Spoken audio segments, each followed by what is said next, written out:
Hi, I'm Michelle Feynman, and I grew up here in Austin. And the poem that I'm going to read to you today actually is set here in Austin, where I grew up for the first 6 years of my life by a park. And so, just a little tiny backstory about this. The park had a swing set, which had two different types of swings. One of those swings was called the baby swing, and it was made of wood. It was a bright orange color. And then the other set of swings were for the big kids. And of course, everyone wanted to be on the big kids swing. And that was slung low, and it was a black, shiny material.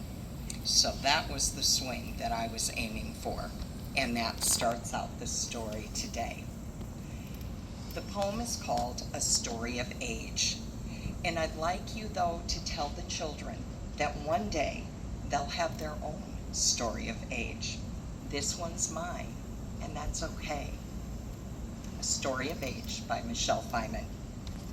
When time cast shimmers across the river, low as if skimming golden stones, she's there, the child on the leather slung swing. Feet stretching high in the sky, rays of late summer sun dancing like diamonds, clasped in the confluence of the Cedar River and Dobbins Creek.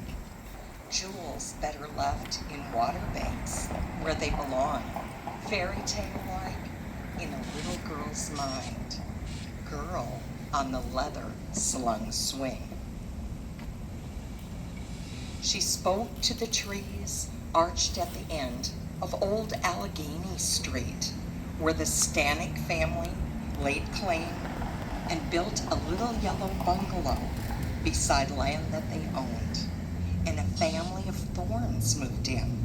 Mother, father, 2 girls. One grew up, and she birthed a child who laughed with the trees as she flew into the sky on a leather slung swing. Now, park's overgrown. Deer wander, lilac hedge, old oak.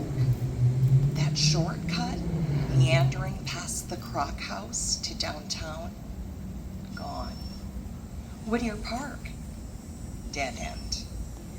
School, its namesake, well, that grew up a crop of townhomes in its place, no longer her beloved hallowed ground. And instead she thinks about the creaking of a wooden floor in a store once named after a planet, Jupiter, out there just beyond her reach. She's traveled now far from childhood into today, nearly 6 decades away.